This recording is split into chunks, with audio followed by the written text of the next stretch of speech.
Hey, hello, and welcome to the third episode of Tea with Bahamut. Hello, Evangelia.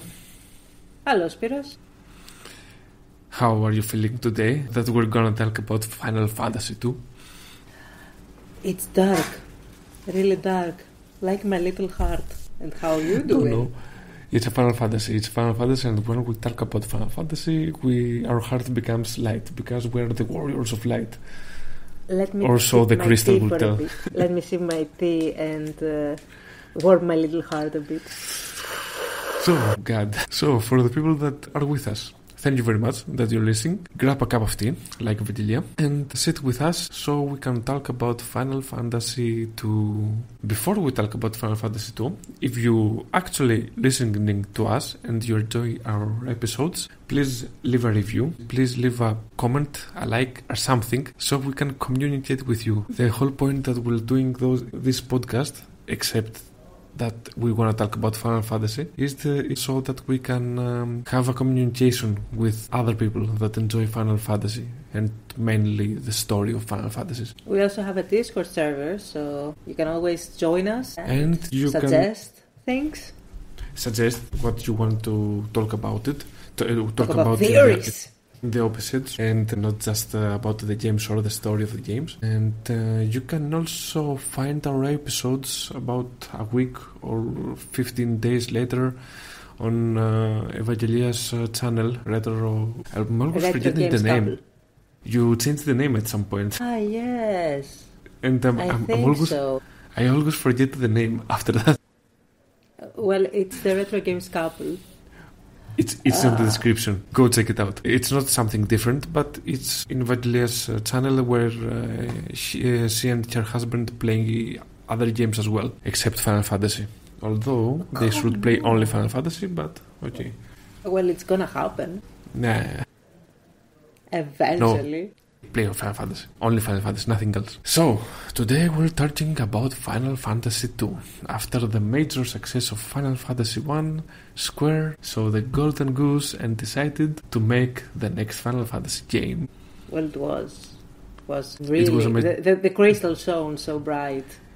And if you want to believe the bad gossip of the time in the 80s, you will know that Square was at the brink of bankruptcy and Final Fantasy saved her.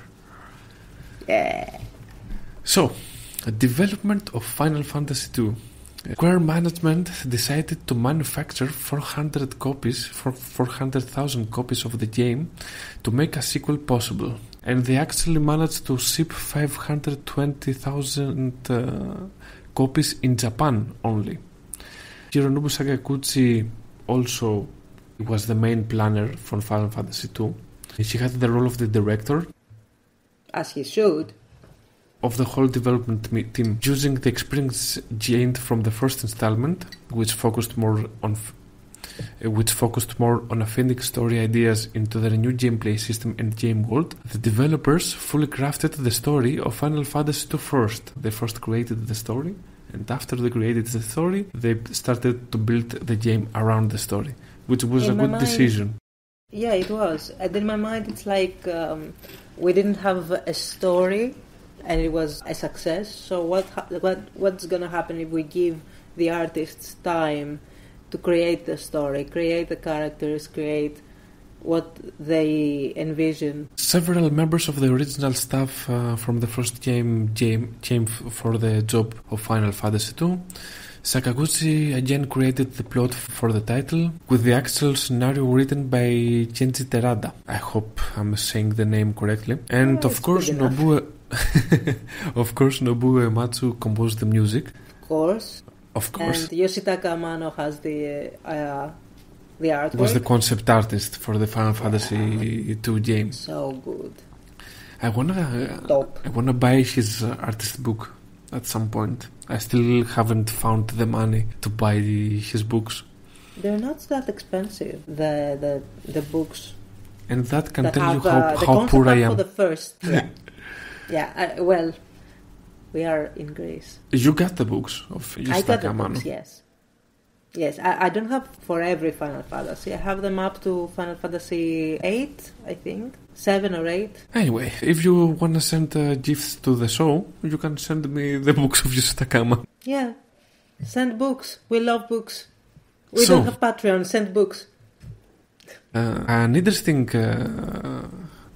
point of the development game, it was that midway through the development of the game, Gibelli, I think it's correct, I pronounced it correctly. The guy that translates?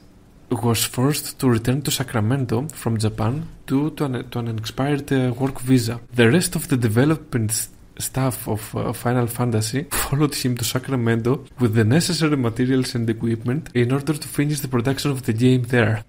Talk about team building right there. I mean, that is what companies should mean when they say we're all family here. The whole team went there. And they could. Happen. Yeah. The game was released one day before the 1-year anniversary of the first game release. In April 1989, the game was novelized by its original scenario writer Kenji Terada under the title Final Fantasy II Muma no Meikui. The translation is The Labyrinth of Nightmares. So there is a novel about Final Fantasy II. Did you know that? Yeah, I haven't read it. I didn't know that. There was one, and I thought actually that it was a novel, like graphic novel or a novel. And the name it was a manga or something. And the name, The Labyrinth of Nightmares. Yeah, and I think they have the backstory on the Emperor there, which is kind of nice. Most of the times on the novels they put a lot of the story that didn't make it in the game because of space, because of time, because of money. Because the director's cut. I mean, sometimes you just think that things are not needed for the story to happen. Only for 20 years to pass and 40 years to pass, and the podcast comes and wants to learn a lot more about Final Fantasy II that it exists in the game, and they have to play many remakes of the game because in each remake they decide to put a little breadcrumb of a new story and then take it back because the newer versions, again like Final Fantasy I, the newer versions just backtrack and say, you know what, no new dungeons, no new lore, no nothing. So yeah, fun.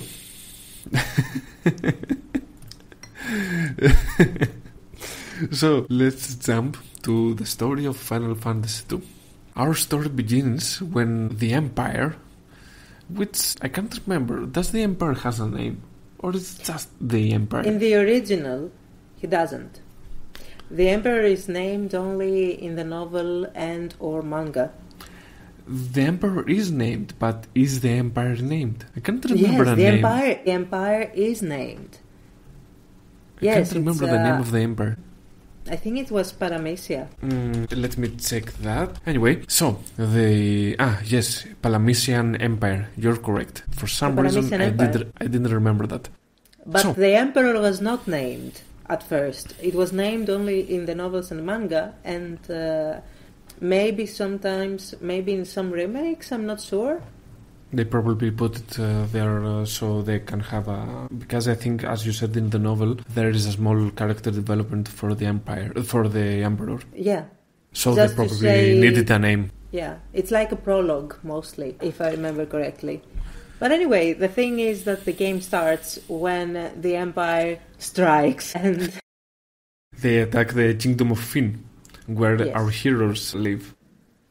They live, I think, in a village nearby or a town. There are 4 orphans, Firion, Maria, Guy and Leon. Where actually they're not orphans, the Empire made them orphans. Well, they're orphans now. After the Empire striked. So, the Empire kills everyone in the town. Firion, Maria, Guy and Leon try to escape from the slaughter of Finn. Yeah. And this is your first fight. Suddenly you have a battle. And the first thing you see is that there are Dark Knights on horseback and they attack because they have the initiative. Of course they do. And they strike and it's one hit, the knockout. It's a game over. It's a game over. The game actually tells you that it's a game over with the music and everything. Because the problem is that the Black Knights attack a group of teenage people. You have no kids. idea how confusing it was when I first opened that game, when it was Final Fantasy Origins. I would see the intro, I would see the game, it would start the fight, and I would see game over, and I would think that there was something wrong with me. Do you know how many times I reset it? And because I reset it, I even managed to kill one of them. All right? That is an achievement for sure. It was... And then I just tried to rage quit, and I couldn't. For some reason, I tried to rage quit. I missed the button to rage quit, and I saw that the game continued, and I was like, what? What?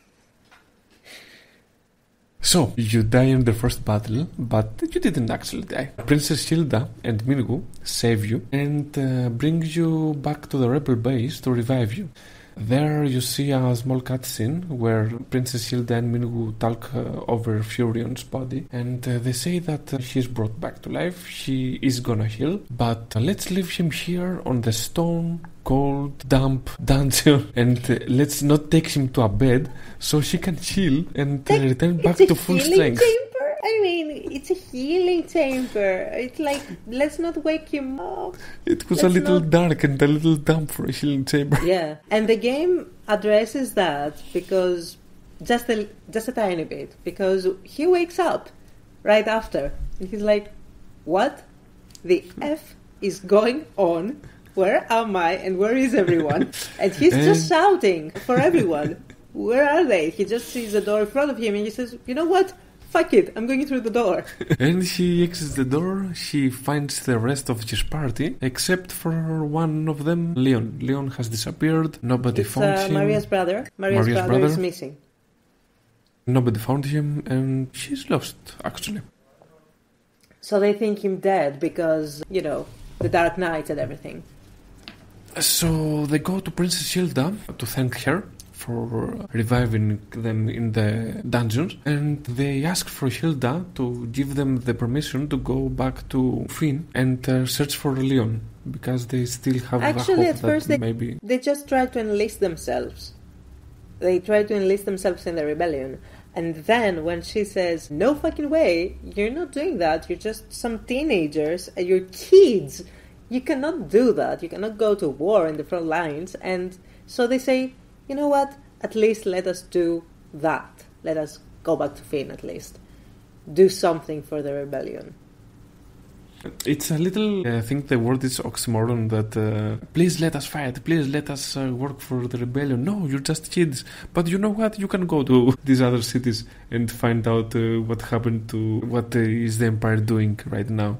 Well, technically it's an undercover mission. That is how you learn about the password system, because there is a password system. Yes, it's a new system introduced to Final Fantasy II. You actually have some options for your dialogue when it comes to some words. You're talking about some words to the NPC, and the NPC has a certain dialogue that comes from that word, like the Wild Rose, which is the name of the rebellion, for example. And that's how you go to the undercover mission. Undercover mission, and sorry, you're correct, they actually are headed for Finn because they know the location, because that's where they grew up. So in Finn they find that the Empire has enslaved people, the Empire has killed people. They learn that I think they have started moving to other locations at Missindia and Salamand, if I remember correctly. Isn't that right? There were refugees here and there, but I don't remember much about it. I don't remember every NPC, but they were refugees, yes. Most of those went to the rebellion base, most of them. At Finn they go and find Prince Scott, the brother of the Prince of Kaswan. Actually, they find him trying to avoid every Dark Knight because it's filled with soldiers.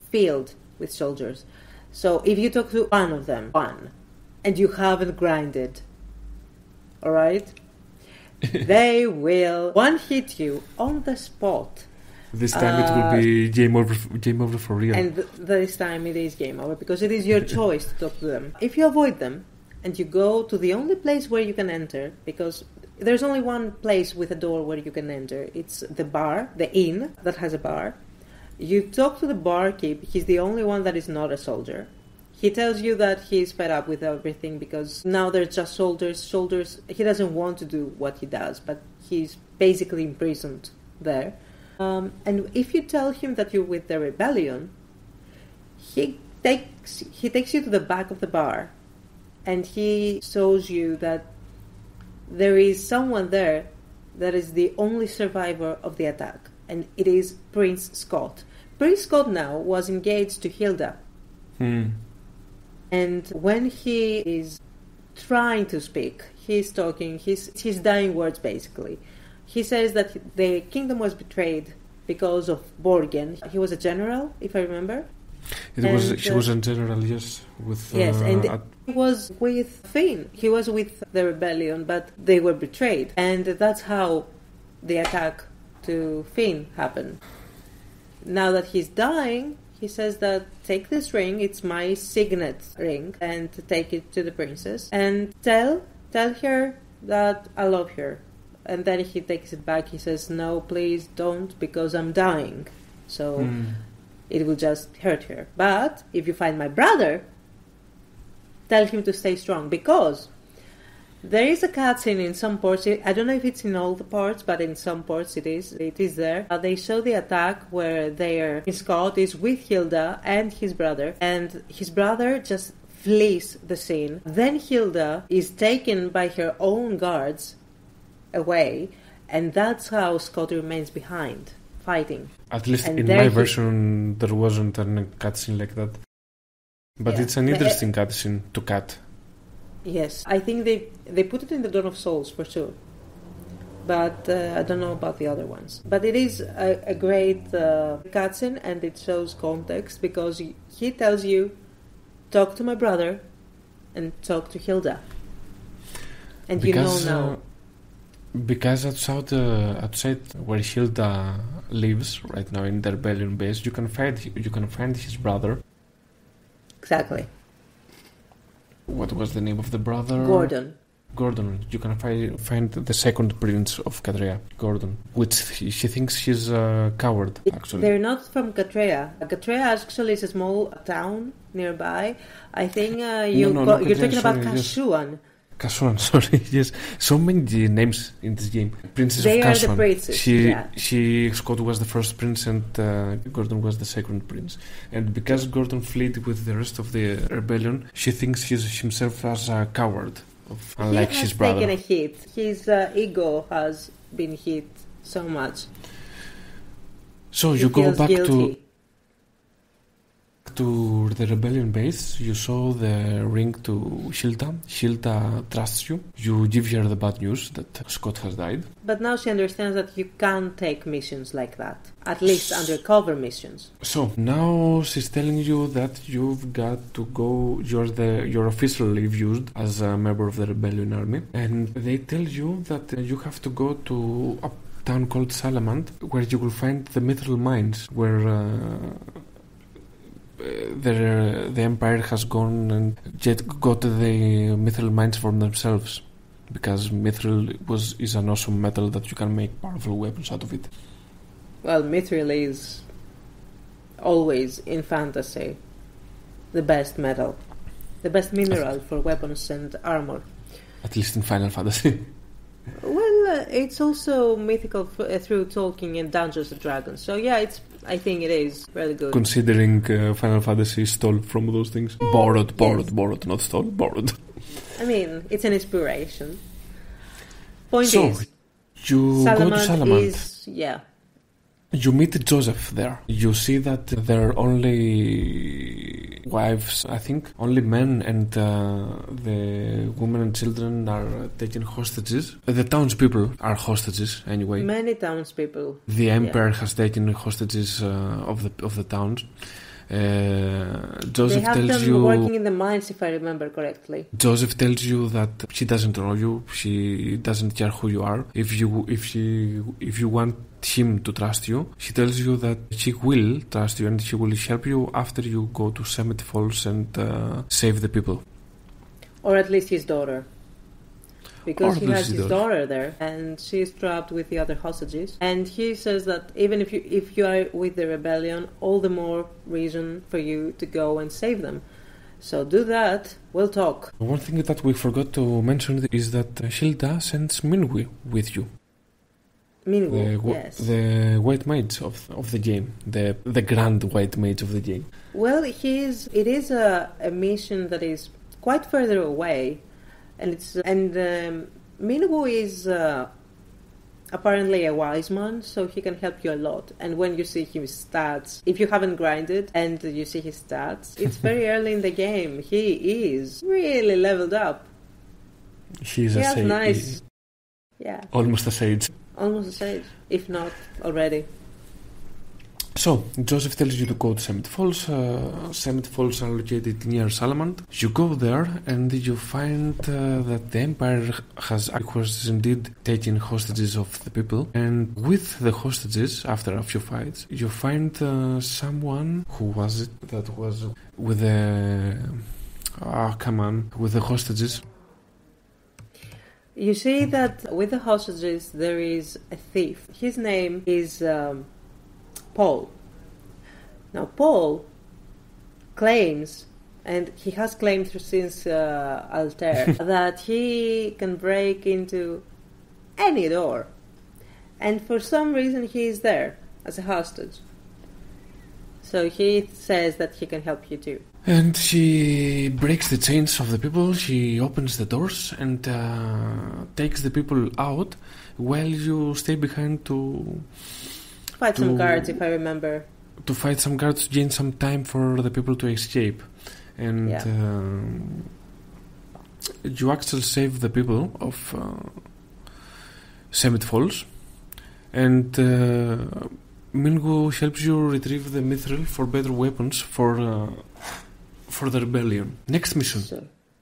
After you return back with the mithril and give it to Hilda, Hilda tells you now that Tobul, their best craftsman that is with the rebellion, can craft you mithril equipment. So all the shops in the rebellion camp is equipped with mithril.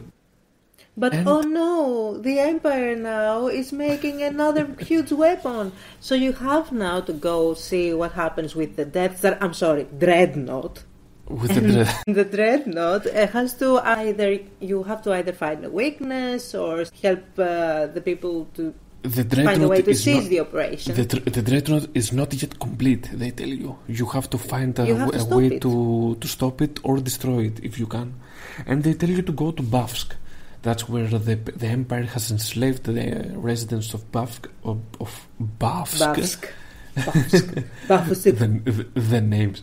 Has enslaved the residents of Bafsk, and the residents help with the building of the Dreadnought. Mm-hmm. So you actually go to the city, and there there is a spy over there that helps you go through the underground passages of Bafsk in order to reach the Dreadnought. That is to a place inside the mountains, surrounded by mountains. It's only accessible by cave. And while it was a trap.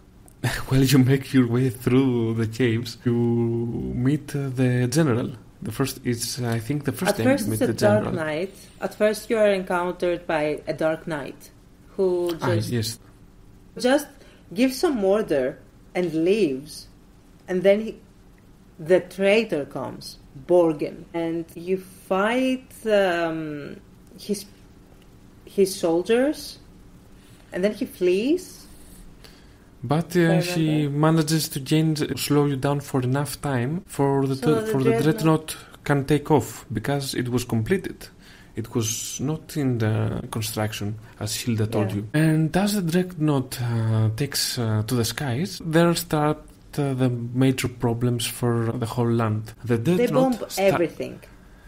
They started bombing, as you said, everything. Poft, Palum, Gatrea and Altair. As you go through those cities, after the cutscene of the Dreadnought taking off and bombing the cities, you can actually see the damage on the cities.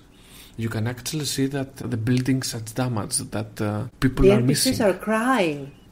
They're talking. If you talk to NPCs, they are talking like, my family is gone.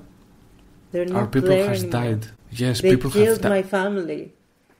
You can actually see the consequences of your weakness. Because you were weak enough that you didn't get into the Dreadnought in time, you allowed this thing to happen. You allowed for the Dreadnought to take to the sky and destroy most of the kingdom. And with...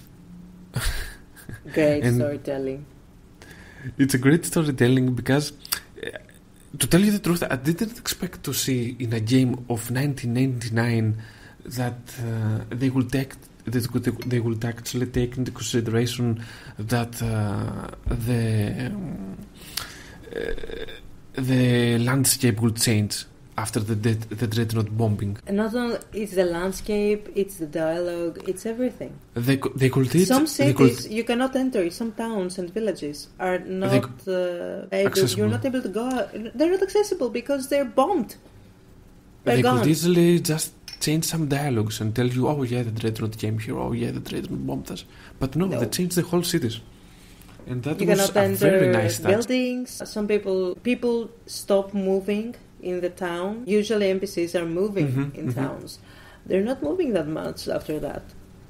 They're just staying there, looking at the ruins of their own homes. It was a very nice decision, that one. Yeah. So, our party goes back to the rebellion, and they tell Hilda what happened, but of course Hilda already knows, because the Dreadnought has already bombed the city. They tell you that the king, the father of Hilda, she was very sick after the whole empire striking back. That's why she was in charge and not him. And they tell you that the king has taken, his health has taken a turn for the worse. So Mingu leaves the party and stays back with the king so she can tend to him. And they tell you, go find Sid.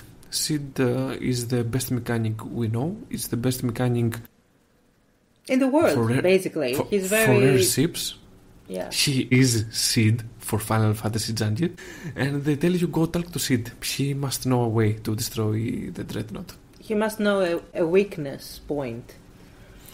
And you find Sid in Palum, I think. Sid lives in Palum with his airship. If I remember correctly, yes. But the thing is that you can see him before that. He is a person that actually has a service. He can take you places. You can use his airship as a taxi service. Yes, and he has prices which are quite high, but he says that it's a service and he's doing it. So you can actually, you actually know Sid from before.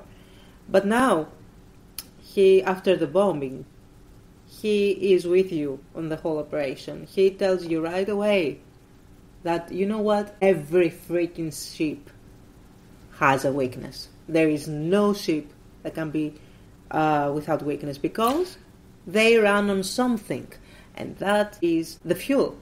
And he says that if you give it sunfire, because you the can jet destroy it runs on sunfire, but on a specific amount of sunfire. If you put more sunfire inside it, it will go. You overload boom. it. That's which is also something amazing. It's like it's not magic. It's not just magic. He just overload the system. Overload the system, it goes boom like that. So, you got to go to the Casson chip where Sunfire is kept. It's a certain Sunfire. Very nice, very strong Sunfire, very beautiful. But in order to get to the Casson chip, you need the Goddess Ball. You need a special kind, because the chip was locked with a special kind of lock. There was a small trivia about the bell, the Goddess Bell, because I was curious, but I can't remember it. I think there was 3 bells existing: the Bell of Friendship and Bell of Love and the Bell of Goddess. I don't remember. It was a small trivia. You can go search it. There was supposed to be 3 bells. Okay, yes. That's interesting. But it was already a long quest. I mean, come on. How long could that be? So you have to find the goddess Bell, and you learn that the goddess Bell, Joseph knows where the goddess Bell is. Which is on the other side of the freaking continent. I mean, come on, it's on the other side of the world. Hey, it's an RPG. It's an early open world RPG. I mean, really? Anyway, it's deep in the mountains in the north, and Joseph can take you there because he has a certain a hovercraft. snowmobile.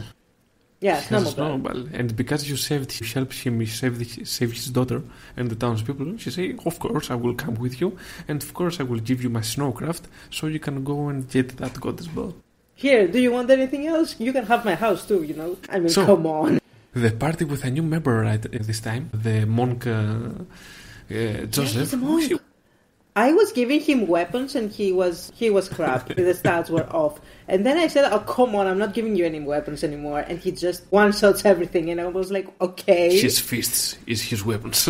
Yeah, he's amazing. And also Joseph was an awesome guy in overall because, okay, he didn't quite help you in the beginning, but he was threatened by the Emperor. They were holding his daughter. But when you saved, when he was no longer threatened, he was like, okay, let's go screw them up. Yeah, let's do this. I'll take you there and we'll take this and we'll defeat them and yeah, it's gonna be fine. So you can understand where this is going. She takes you to the snow cave. After delving deep inside the snow cave, you find the goddess Bell. But on the way out, you meet a familiar face. You meet Borkhen, the general, who says that I cannot allow you to go any further. You must be stopped right here. You fight him. You defeat him. Yeah. Pretty and easily. does he stay down? No, the MFer does not stay down. He just, for some reason, when you leave him there, you go to the exit. There is one-way exit, and it's a downward exit, and you hear a click, and that click sets a boulder down to you, and you run, but you cannot run fast enough, and that is when suddenly Joseph is like, damn! And he does a 180, and he stops the boulder with his bare fist. She stabs in the places because she's like, what? And he says, go because I cannot hold it for long. Just go. And they're like, what? Why? Firion is like, we're not leaving you. He says, you go right now. And they have to go because they need to complete the mission. And they go. And, well, that's the end of Joseph. That's how Joseph dies. And he's going. It's not Final Fantasy 2 is like people go. Okay, they're gone. Except Firion in the beginning. Yeah, except Firion. Okay. The main party stays up, yeah, but people that you meet, gone. No matter how much you have invested in them, it doesn't matter because it's war, and they're gonna go. So yes, people in Final Fantasy 2 just die. Okay, not just die. They sacrifice themselves because they know that there is a big enemy and that enemy cannot be destroyed without sacrifices. They and for some put reason their they lives on the line. Yeah, for some reason they understand that your party has a mission that is too important to let them fall. Yeah.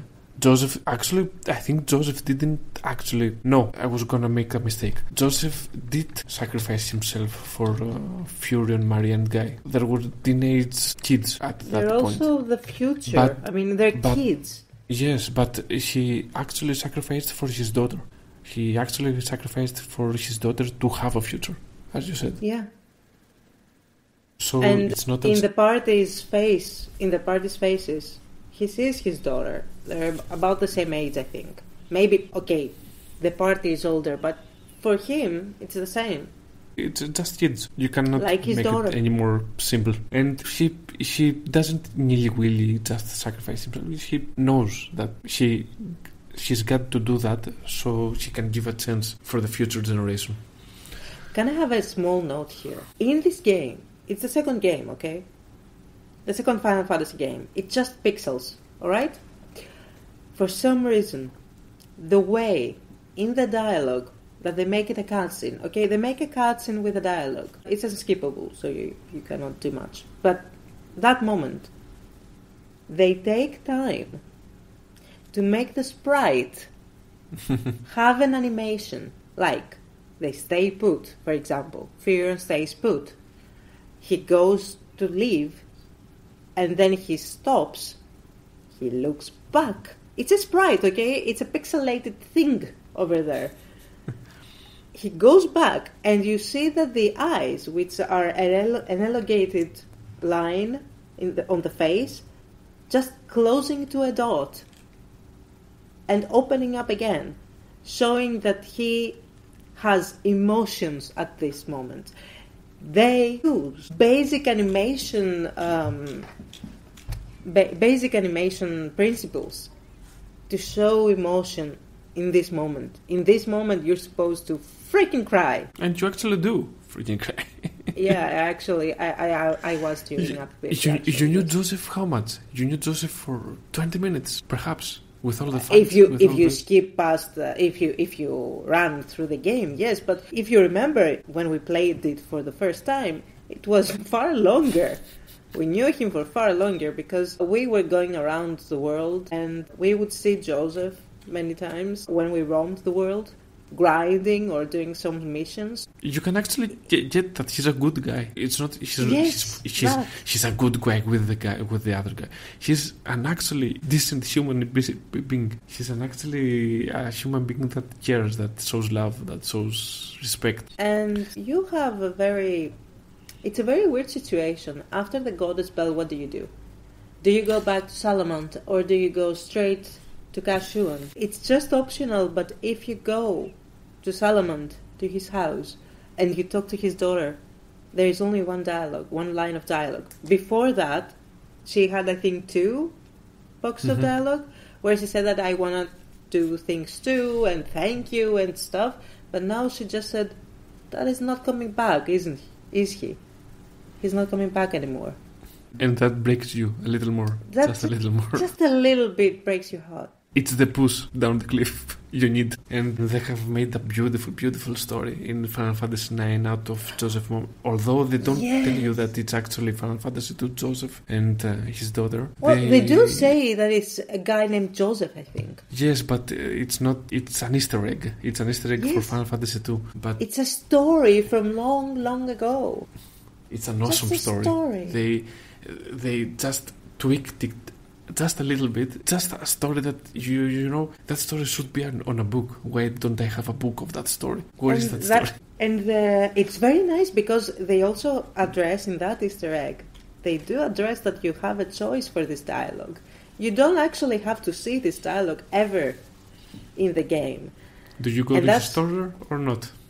Do you go, should the heroes, I think that's how to put it, should the hero go and say the bad news to his daughter? Actually, there was the 2 endings. The one ending, I think, the hero's path or something like that, and the second story ending was heroes are human too. Yes, that. And that part of the heroes are human too is that you go back to his daughter and tell her that her father has died. But she has like telling you go play the game again and just do the freaking dialogue. Just talk to that NPC. You inhuman person that you didn't do it before. So Joseph, rip in peace. Yeah, rest in peace. Anyway, with a heavy heart and with a hunger to avenge Joseph, the party heads for the abandoned kingdom of Kashuan, where they have to take the Sunfire. Who do they see over there? They see Gordon, the coward second prince of Kashuan, the brother of Scott. He's alone. And she's alone because she wanna prove that, you know what, I'm not a coward, I wanna fight too, I wanna do something helpful too. Oh, he still says he's a coward, alright. He says that even if he's in the party, he's more than happy to stay behind and let the others do the job, but he wants to try. And he wants to prove to himself that he's awesome. Not that he's awesome, but that he can do something. I mean, he wants to start small. Let me help you, and that is my little stone to lift you up. And because he's a prince of Kashuan, he knows place, or at least some of the place, because at some I mean, point it's the she least tells you you. can do. Yeah, at least at some point she tells you that, you know what, I know some, but not all the place, because reasons I don't know. Well, he's the second child. He's the second priest. It's not like he was given a ground tour of everything because he was the heir or something. So you find the Agel's torch, which is the only torch that can carry the sunfire. You find the sunfire inside the abandoned ship. And you fight the sunfire. You find a red soul, I think is the master goal. And what's the word? An avatar of the sunfire or something like that. If it was a later game, a later Final Fantasy game, that would be a summon. Ifrit will Yeah, be there. definitely that would be a summon. And it's not a sunfire, it's like, you know, you actually make that avatar of fire help you. Because you defeated it and now it respects you or something. No, that's Final Fantasy VIII. You're jumping ahead. Sorry. So, as you exit the Casuan jeep, you see a cutscene. You see a cutscene where the Dreadnought, where the airship of Sid is somewhere near you, up in the skies, and behind him appears the Dreadnought, and the Dreadnought starts hunting the airship. And a comical almost scene where a grappling hook, video game hook or something, comes outside of the Dreadnought and tries to catch the airship of Sid. And yes. Tries one, he misses, tries second, and the third time he catches the airship and pulls it inside the Dreadnought. Yeah. And now you have to find the Dreadnought. And the people in the rebellion tell you that, you know what, it's a Dreadnought, it's an airship, it's the mother of all airships. At some point, sooner or later, rather sooner, it will run out of fuel. And it will need supplies to refuel itself. So we got to find where it will be resupplied. We find the parking spot, and when we do, it's quite close to Altair, isn't it? Or no? I don't remember. It's the bottom right and upper left corner of the world map, actually. Okay, so it's on the same continent, but not exactly close. Yes, it's near beyond Finn, and if you go further to the north, it's an open plains field. It's not even near a town, I think. It's just a place that they have created a platform for the Dreadnought to park itself. I mean, where else could you put such a beast of a ship? So, you fight the Dreadnought, you have a pass that lets you pass like an engineer of the Dreadnought, and you actually get a free pass to roam around. And yes. Again, if you don't talk to anybody, nobody will know. And you find the prison cells of the Dreadnought. And inside the prison cells, you find Sid and Princess Hilda. Princess Hilda actually was worried about you and went to find Sid and paid him, actually, for them to come with his airship and grab you from Casuan Jeep and keep on with the mission. But on the way, they were captured by the Dreadnought. So, you release them. Sid and Hilda start running to Sid's airship so they can escape. And you're going to the Dreadnought further engine. Inside, yeah. Where you actually find the Dreadnought engine, and you drop the sunfire inside the engine starts to overload. Well, the Dark Knight has to stop you before that. No. No? You're actually pretty free to drop the torch in the engine, but you see on the other side of the engine, the Dark Knight, I think, comes out and you hear a voice, but you don't Maria recognizes the voice. Maria. You cannot hear it because there is no voiceover. And not in any port. No port has voiceover. But when he speaks, Maria goes out and says, "That voice. I know but you that don't, voice." You don't have time to investigate because you have to run away because the Dreadnought is about to explode. Yep. So, you managed to escape the Dreadnought. The Dreadnought is blown in smithereens. So we're back in Altair. For some reason, Hilda is tired from the whole ordeal. She doesn't feel very well. She's locked in her room. And the king asks for you. The party. Because he's dying. He knows his time is up. And what does he do? He just gives jobs to everyone. He says, Gordon, you take the army. Min will find what we can do with the ultimate spell, which is, surprise, surprise, Ultima, because we need it. You're a magician, you know how to do it. And find it. Firion and the rest, yes. And Firion and the rest, you have to go and find out if the dragoons are still there to help us, because we're going to need them. And that's his last plan. That was his last plan. That was his last breath, and that was where he died after he gave you his strategy. Yep. The whole point of that 3-point strategy was for you to be able to take back the castle town of Finn, the town of the kingdom, the castle of the kingdom. To actually strike back. So, Hilda is locked in her room, and you have to travel somehow to Deist, where the dragoons live. But easily enough... It's only accessible by sea, though. Easily enough, so you have to go, find Layla, a pirate, and this... I think you find her in a certain town, right? Palum? And you go to Palum because it's the only port. Yeah.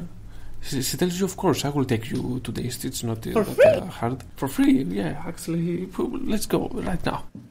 And the only person that is actually curious about this free pass is Maria. She was just jealous.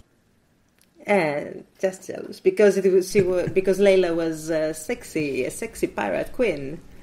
Yeah, we love. But surprise, in the middle of the sea, the jig is up.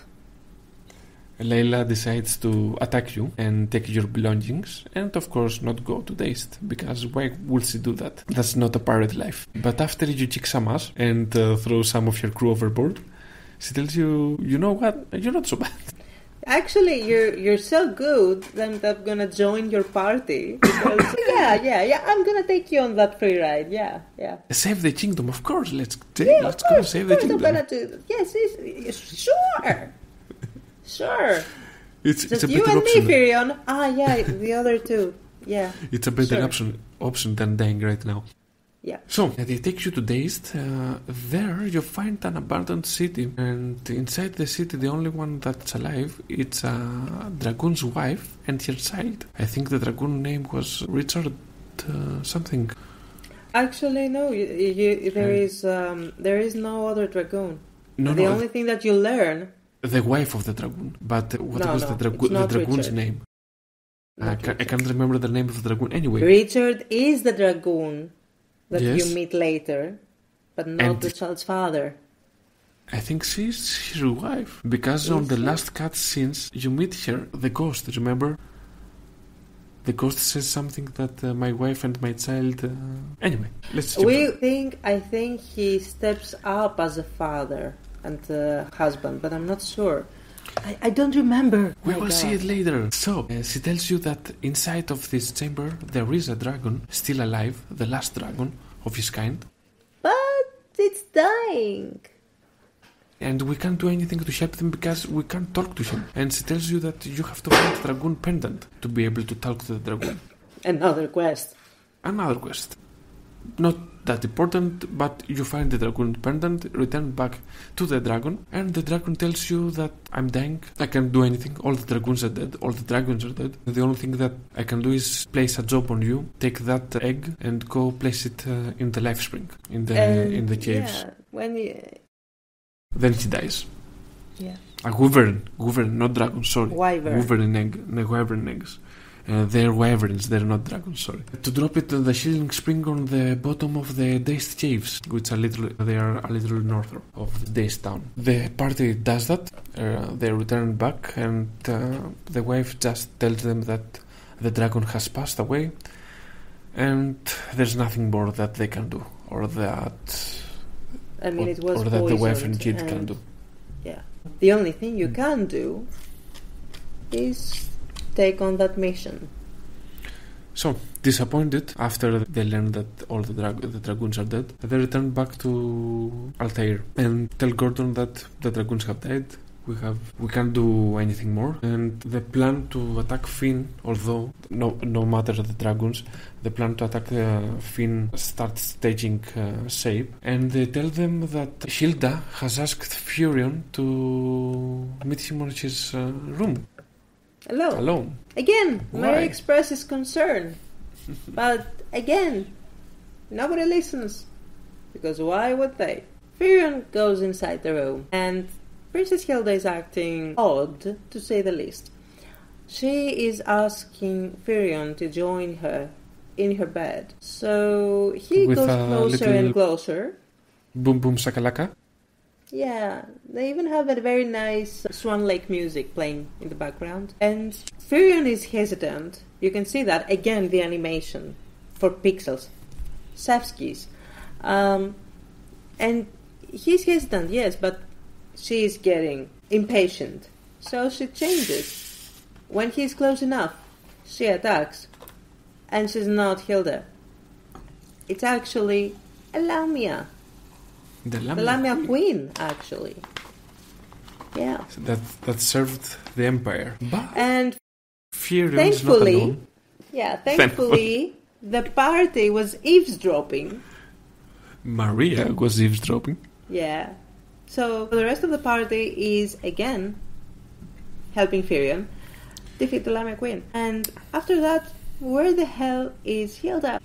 They learn that Hilda is the grand prize in the Colosseum. The Emperor has kidnapped Hilda, and she is offering her as the grand prize in the fights of the Colosseum. So the party must go save Hilda again. And if you were not smelling a trap so far, I mean, here is one on a silver platter. The party reaches the Colosseum. They see the Emperor for the first time. I think they see the Emperor, and she tells them, "Here, come, fight. If you win my Bahamut, you can take Hilda back It's a home." freaking behemoth! And he is, come on, half the Colosseum is filled with just this monster. It's huge. Very nicely detailed. The party, by some miracle, defeat the Behemoth, but surprise, it's a trap. Oh no, who'd have thunk? The party is thrown in the dungeons, but who saves them? Paul, our little thief. I mean, his character and the whole opening door stuff is building from the start of the game, so yeah. Paul, the best thief of the game, comes out of nowhere and tells you that, hey, what are you doing inside there? Yeah, come on, get out of there. You got a job to do. It's like, how? What? Now we're even. Bye. He unlocks their cells, and they save. The Hilda is actually locked with them. And I mean, in the second to next cell over. I mean, yeah. And they all escape from wherever the Emperor has thrown them, and they return back to the rebellion. The rebellion has taken camp outside of the city of Finn. Yeah. And this time is been led by both Hilda and Gordon. Gordon, yeah. They're sitting side by side. Something's going on there.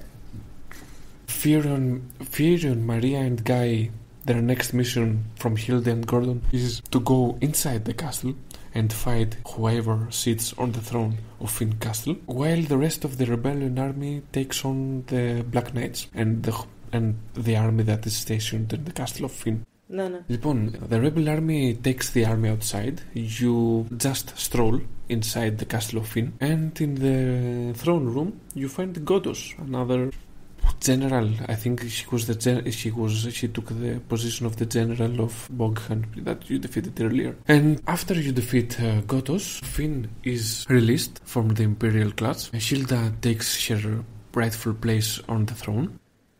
Gordon by her side, and they tell you, you know what? Okay, we took Finn, but where is Minwu? Where is the ultimatum? We haven't heard from. They have Finn, because they have Finn now, but they do need to keep Finn from the Emperor because he will come back. And they need the ultimatum. They need to liberate the other places too. They need the ultimatum to destroy. Yeah. To destroy the Emperor. Hilda instructs you to find Minwu. And to do that, you have to go to the Mysidian Tower. To enter the Mysidian Tower, you need the Crystal Road, another fetching quest. The Crystal Road is on the tropical island where the party is, while the party tries to reach the Mysidian Tower. I remember masks. Yes, you get the masks, and inside you have to open the gate for the Mesiden Tower. Oh, and you need the crystal rod for that too. Yes, but Right, while right. they were traveling towards the Mesiden Tower, they get swallowed. The whole ship, the Leviathan appears and swallows the whole ship.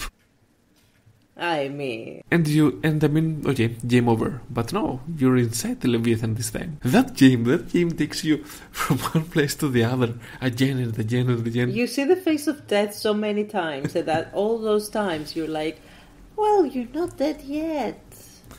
So, what are you gonna do now, chum? You're separated from Layla, and you're alone again. Alone. The party of 3 inside Leviathan. But there you meet a dragoon. There is a dragoon inside. There are other sailors too.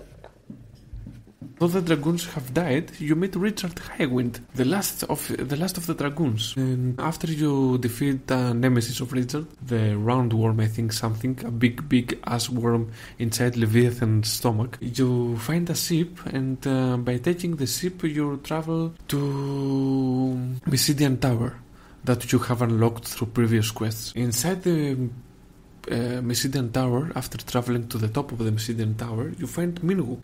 Minwu has already entered the Mesiden Tower, and she's trying to break the seal to release the Ultima. And after seeing you, she tells you that there is only one thing I can do to help my kingdom. There is only one thing that I can do to help the rebellion, and only I can do that thing. And she prepares a super mega duper Kamehameha wave. Yeah. And she actually breaks the seal of Ultima. But in doing so, she expends his whole life force to do it, and he dies. Because of course he does. So, Minwu sacrifices, not before giving you the job to take the Ultima scroll back to the rebellion, the Ultima Tone. Which you do. I mean, the heroes do that. You actually learn the spell. And after you learn the spell, you are the guy that wields the most powerful magic in the whole world. But it's level 1, and you have to raise it in level. A level 30 fire is more powerful than a level 1 Ultima. Because of course it is. But if you have a high magic stat, then you can have a quite powerful spell by the time it reaches level 5. Which is quite quickly if you use it just a little bit.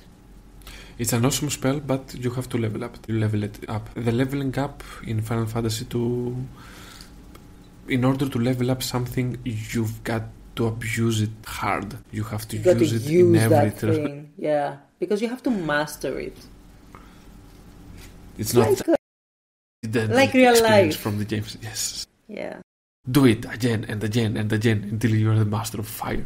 Or Ultima. So, you have Ultima. You return back to Fynn, but discover that the towns of Altair, Gatrea, Palum, and Boft has been destroyed by a mysterious force known as the Cyclone. There are no trees anymore.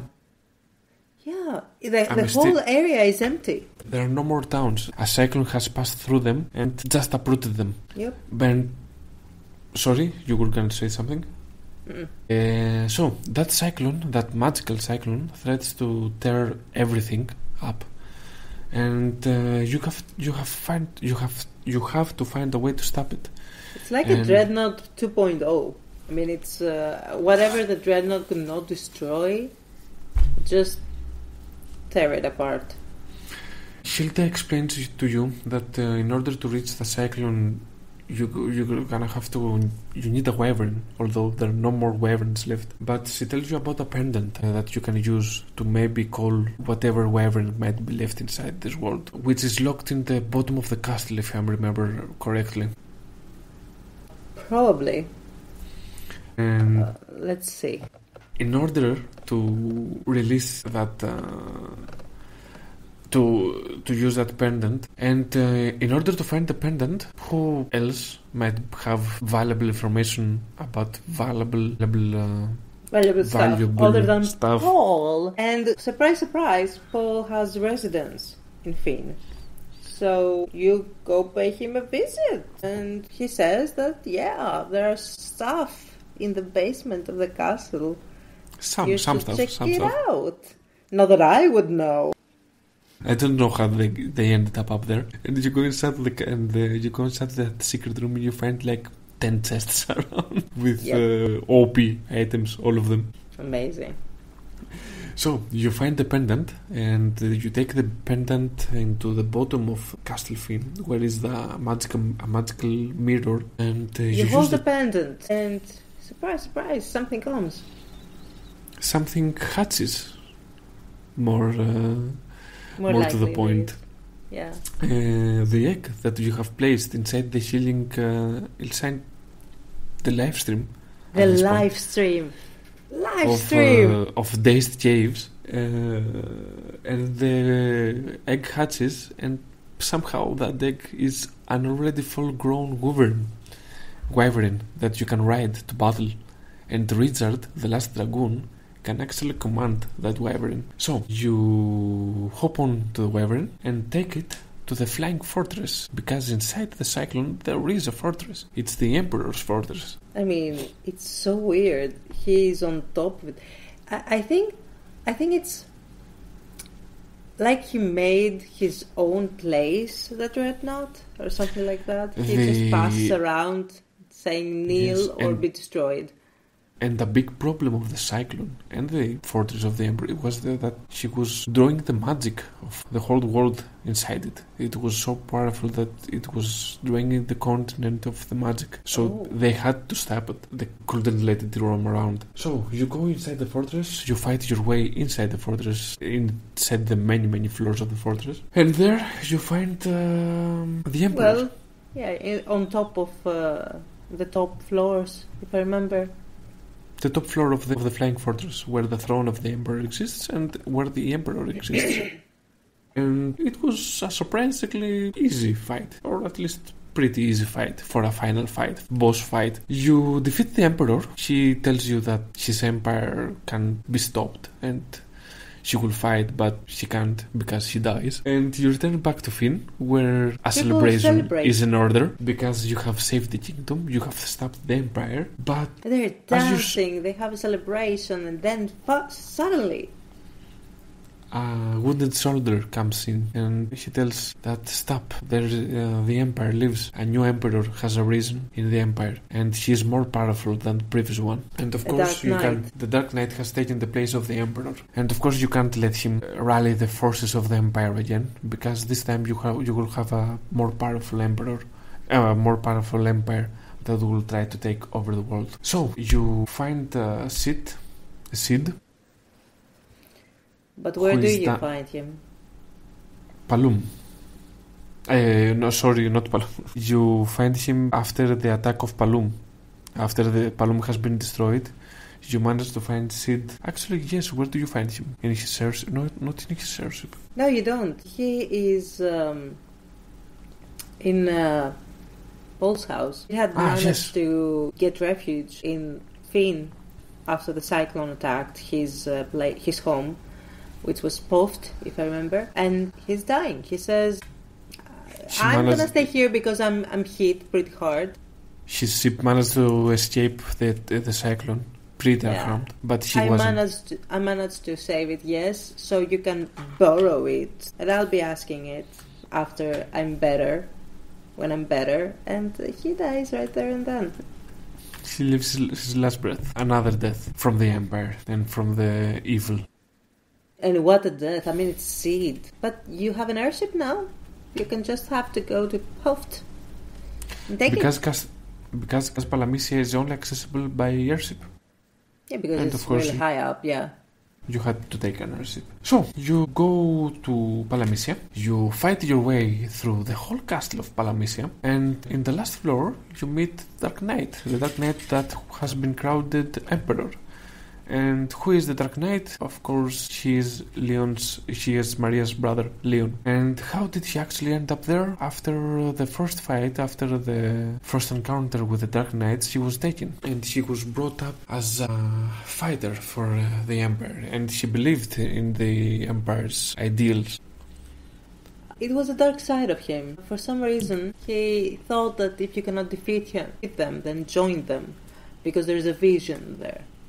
And through power, you will be able to rise above them. Exactly. And that's he exactly wanted what to she take the did. empire from the inside, which is a really dark side of him because he was just a person, just a citizen of Finn, right?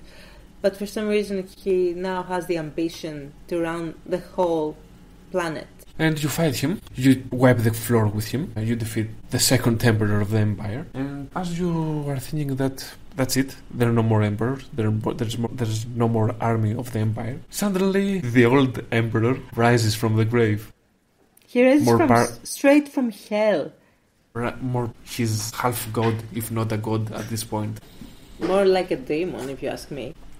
And he tells you that now that I'm more powerful, now that I'm almost a god, I'm gonna bring Shell to Earth and I'm gonna make a new empire, more powerful and more sinister than the previous one. And he's rising a new castle, if I remember, right? Sorry, He creates a new castle, if I remember correctly. He creates a new castle, yes. Castle Pandemonium.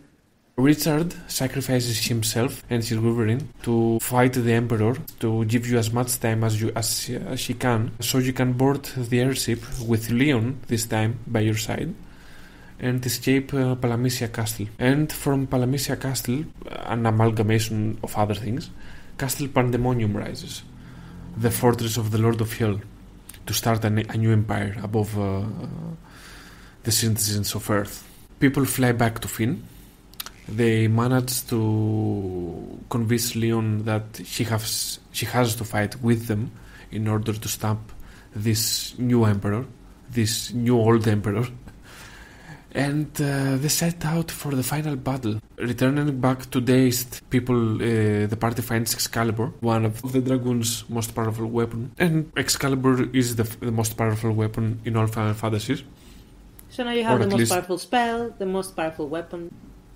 And you have to fight through many more battles through the Jade Passage. The Jade Passage is it's like I think purgatory. If I remember, it connects Mysidia with. It actually connects Earth with Hell. Yeah, I think it's from Mysidia, the passage. Yes, it's around Mysidia. It's a passageway to Hell. Actually, it's like a purgatory place. You enter Pandemonium, where after many battles, you manage to you're trying to reach the Emperor, but in the midst of that, you find the undead box. True. So the Emperor did not just rise from hell; he brought people with him. But that works for you because you can finally avenge the death of Joseph by defeating Borgian again and again. Yeah. So, you destroy Borgian, you manage to reach the throne at the top of Castle Pandemonium, and a fierce battle begins with the Emperor. But as you said, you have the most powerful weapon, you have the most powerful spell, and you have grinded the hell out of the party. If you have grinded long enough, you manage to defeat Emperor. And after that, everything is everything is done. People celebrating. The world is safe again. And this time you have a legit celebration. This time you have actually defeated everything.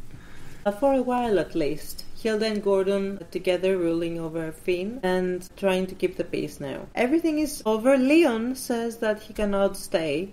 Leon says that he doesn't have any place in this new world. At least not in Finn. She has to be redeemed before she returns.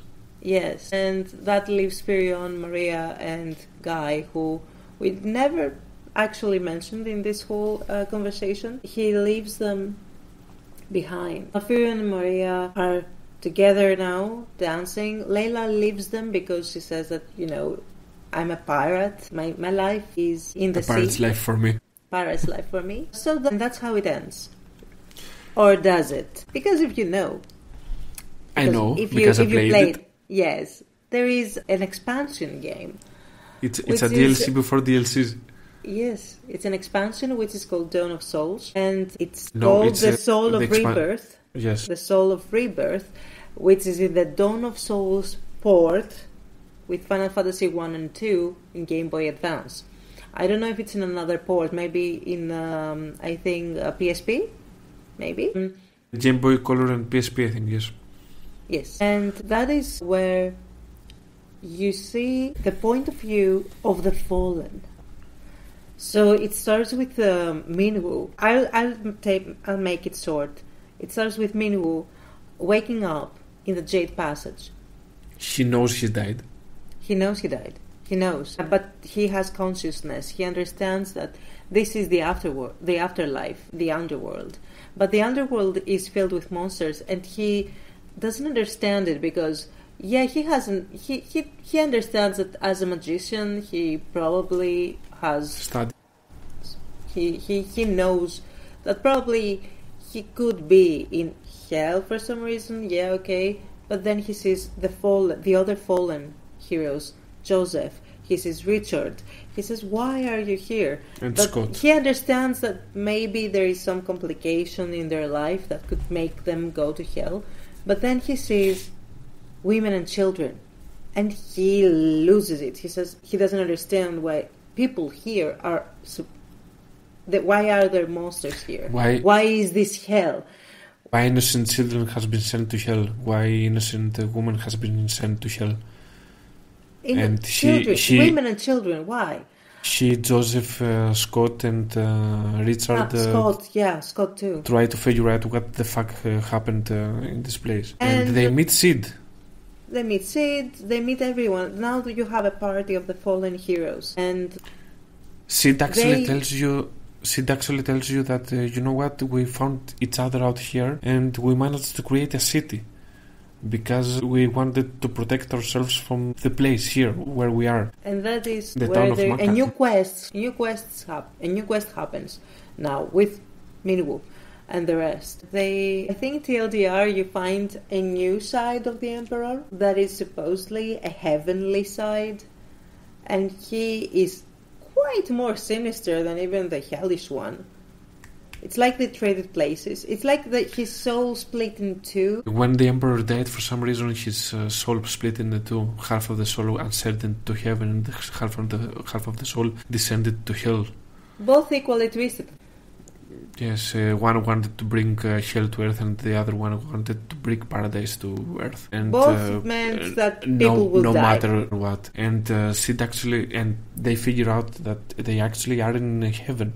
And not in hell. That the place around them, it's heaven. It's purgatory connected to heaven. And they find another version of Ultima spell. They find another Ultima weapon. And they make their way to a place called the Unknown Palace. It's like Pandemonium but mirrored. It's the opposite of Pandemonium. And while traveling to the top of the palace, they find the Emperor and tells them that rejoice, that you will be saved, that I brought everyone here, and this time we will all live in peace, and nobody will fight, and we'll all live in bliss and happiness. But that happiness was forced. That bliss would be forced upon the people that didn't. They wanted their freedom. They wanted to be left alone. But the Emperor didn't like that. You will be happy or you will be dead. There's no medium. Either you will rejoice that I am your god now, or you will just die. And our new party, Minwoo, Scott, Joseph and Richard, destroy this new self-proclaimed god and liberate the world. And I think this actually takes place at the time that the other party destroys the other half of the Emperor. Yep. It's actually happening at the same time. If I remember, in this version of the game, when the party of Firion fights the Hellish Emperor, they actually sense. It's like they're sensing the other warriors that fell, telling them that they can do it. They can actually do it. And in the end, do not give up. Do not give up. And during the celebration, in the end, they actually see their ghosts waving them goodbye from the other side. This actually happens in the Soul of Rebirth too. In the end, yes. They are talking again. They understand that Firion and his party is fighting at the same time, and they're talking to them, telling them that we are fighting too, don't give up. And then they say their farewells too. It was a nice touch, that extra point of story, that extra thing that, you know what, even in hell, in paradise, even in heaven, that heaven is not that great. Even You need heaven balance. needs heroes. And that was Final Fantasy II. A simple story. Simple, yeah. At least till the very end, where there was a world-ending event. But up to this point, it was just an empire that wanted to conquer the world and nothing more. It was a simple story. It was made by simple people. Yes, we talk about princes, kings, and things like that, but it was there were simple people. There was people with people that could die, people that worried, people that thought they were cowards. That they had family that wanted to be saved. Maria wanted to save her brother, wanted to find her brother and save her brother. Choices of simple people, but when you put them all together, you make a wave of change. A lot of consequences of actions. Cities been destroyed, people been killed. That line that you said in Pandemonium, where they saw the children, the woman, they said, but it's innocent children, it's innocent women. Why are they here? You see all that mayhem that Dreadnought caused, that the Cyclone caused. You see that in that extra part of the story. You see people, yeah. Although Final Fantasy II is kind of a little bit shaded in the fans of Final Fantasy, it's a little thought that it's one of the worst games. It was a good game. It was the sacrifices of the game made it. The sacrifice of the character design of the game made it a more powerful game.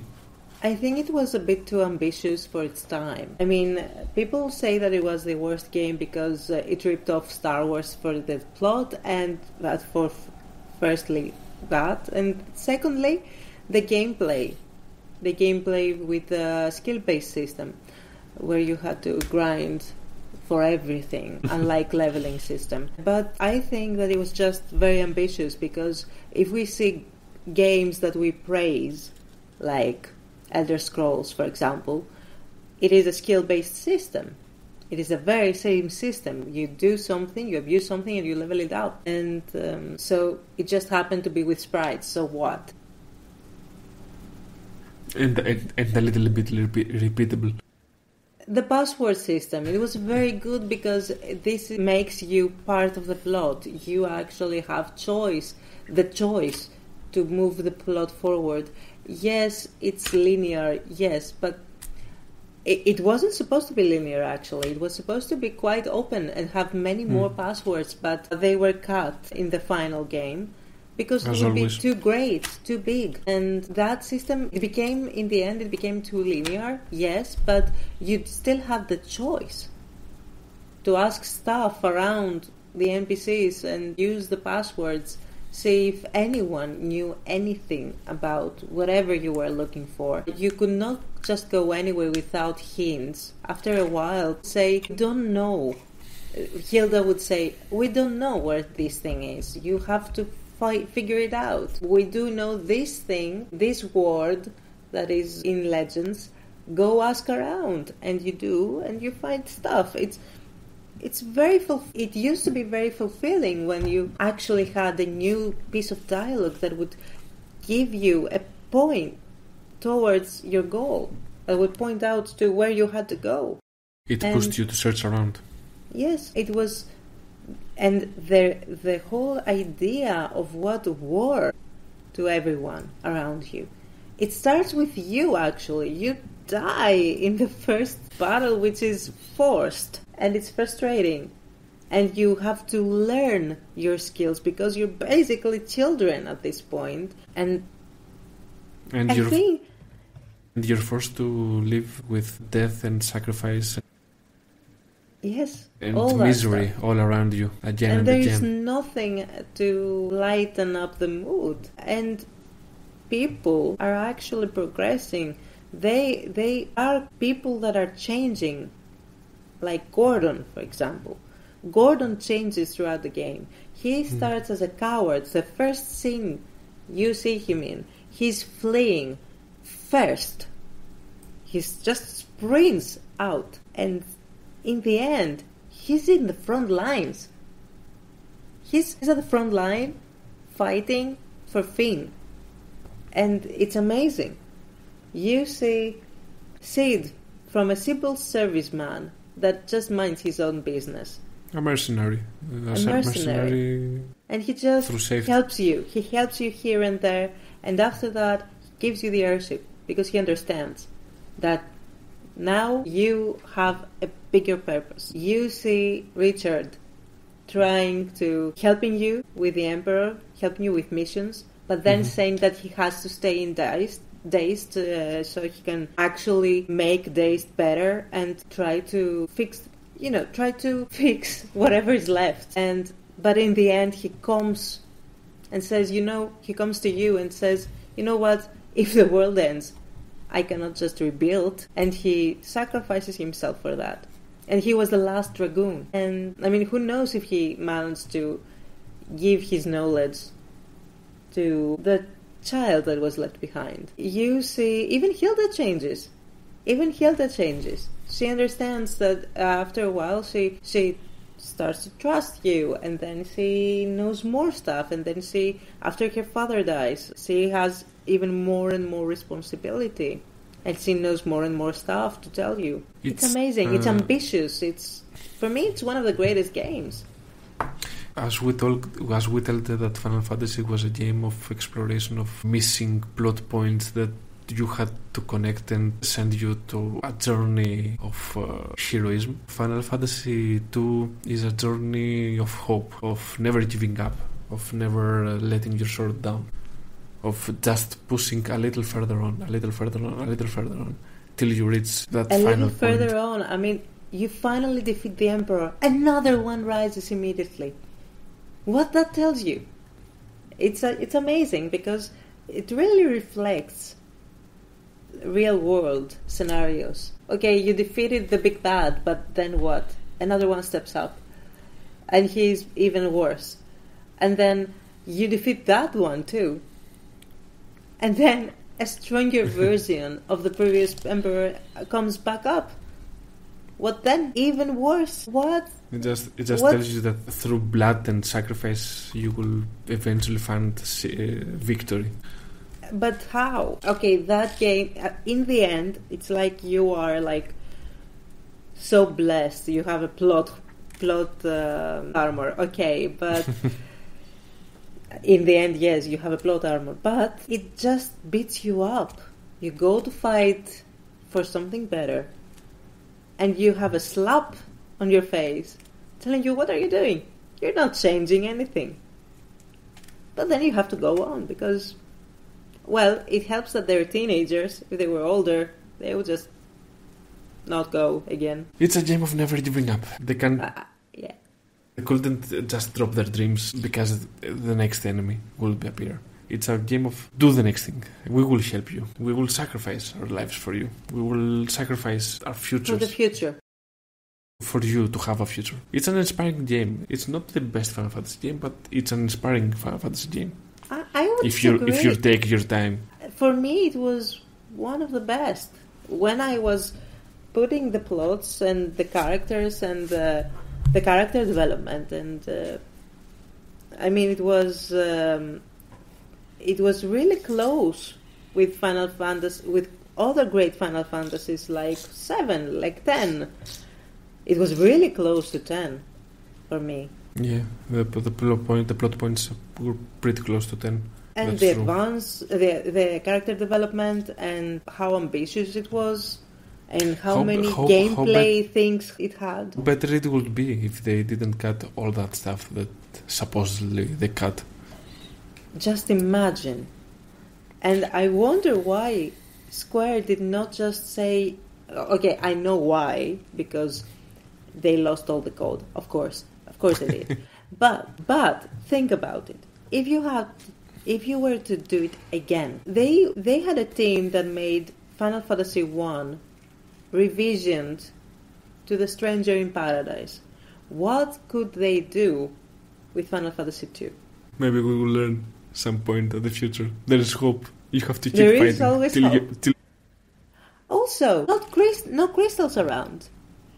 Yes, not crystal. Also, the first chocobo. Oh yeah, there was a chocobo forest over there. A chocobo forest to help you in the tropical island, if I remember. And the first original seed. Yes. the first original stuff that actually made Final Fantasy recognizable. That was there. Milestone for Final Fantasy games. A true Final Fantasy. It's the first true Final Fantasy. The music was awesome as well, Yeah. but that's because Nobuo Uematsu was there. Amazing. Everything also very muted, very sorrowful. It was the part of the story. You were going from misery to misery. You didn't have a happy moment, except from Hilda's Blue. Well, that was actually, that was a Swan Lake. I mean, they just used this. Why the Swan Lake? I mean, that was a really out of the blue. I mean, we should take an interview of Nobuo Uematsu. Yeah, I mean, why that? I mean, was it that available? Was it the only thing that was available and free? Maybe. Who knows? Maybe they're going to do something relatable in the game with the rest of the world. Maybe they ran out of time. Maybe they didn't have something for that. And it's like, you know what? You just take that. So, favorite moment, Final Fantasy 2?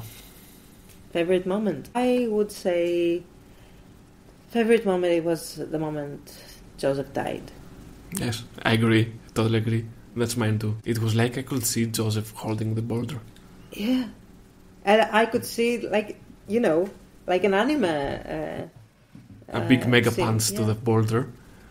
Yeah, holding it. Holding it in place. And that bit that you said about Fury turning around, seeing him and then moving away. That was an awesome moment. A very awesome moment. Probably it's an awesome moment because of Final Fantasy 9.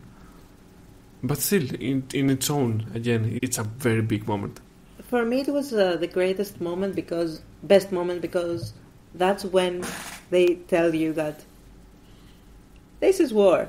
People will die. Do with that what you will, because you have a mission. Keep going. It's like the whole game in this scene, this very scene. You hold the lives of people in your hands. Do the best that you can. Because people will sacrifice their lives for your mission. So you do your best to finish that. Because we got to finish the episode. Final Fantasy 1 or Final Fantasy 2? What's the best? Definitely Final Fantasy 2. Yeah, the Final Fantasy 1 was great because it's Final Fantasy. The first game, yeah. Crystals and amazing, wondrous worlds. But the second one is just an emotional roller coaster. And it's maybe the first true Final Fantasy, as you said before. Yeah. Because they understood that, you know what, we have the story, and then we have to make a game to dress up this story. Exactly. So, yeah, my choice is Final Fantasy 2, for now at least. So, that's it from us. That was Final Fantasy 2. We love it. Evangelia a little more than I do. We both love we it. do have a second episode now talking about the other media that Final Fantasy 2 the fan-made spin-offs. Final Fantasy 2. I don't know if Final Fantasy 2 had maybe the novel but I haven't read the novel. They did have the novel, and I do want to address a few things from Final Fantasy 1 to Final Fantasy 2. So maybe we will have to dig up some stuff about Final Fantasy 2, and the fourth episode could be again a theory / fan-made spin-offs of Final Fantasy 2, or original legit spin-offs of Final Fantasy 2. And until next time, then. Until next time, buy more cups of tea because we're gonna have more tea and talk about more Final Fantasy. Again, we have a Discord server. If you want, come, join, suggest things that you want to hear. Tell us where we made a mistake. Tell us how stupid we are and that Final Fantasy 1 is better than Final Fantasy 2 or anything, really. We can or talk maybe more. Just make fun of our accent. It's fine. Oh, yes. That too. Please, again, please, I know that I said it in the beginning. Leave a review, leave a comment, leave a like, leave something that to make us know that you're out there, that you're listening to us. Preferably a comment. I like to see what you have to say about what we say. Yes, a review. I'm playing with some people Final Fantasy 11 right now, and I'm like, and they tell me they give me a review online. Actually, they tell me yes, it was very good, and your co-host, I didn't know there were women that played Final Fantasy, and that, and that. Okay, please write it in a review, Please. Don't be shy. Please, if you can, write a review. If you want, and it's on Discord server. All of this will be on the description of the podcast. Lastly, that episode, right now, the first episode is on Retro Games Couples. Retro Game Couple. Okay. Retro Games Couple. And in a few days, there will be the second one. It's, as we said in the beginning, it's like 10 to 15 days behind schedule. And we hope to see you to the next We also have a TikTok account.